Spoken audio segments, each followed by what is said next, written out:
બે દાડા તો નહીં લાગતું કાલે હા કાકીનો પગે લાગે.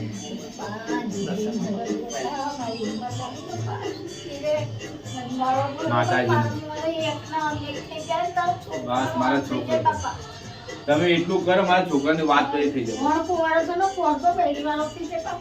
આવતા વસ્તુ બસ માતાજી જય માતાજી બધું મેળવશે. જય દશામાં બધુંથી પહેલા તો મારી છાતી મટી જાય દુખવાની માં. ચાલ ધ્યાન પીડા લઈ લેજે માતાજીના છોકરાને તો એવો કરીને મારે કોઈ નહીં બાપા છોકરો એક જ છે.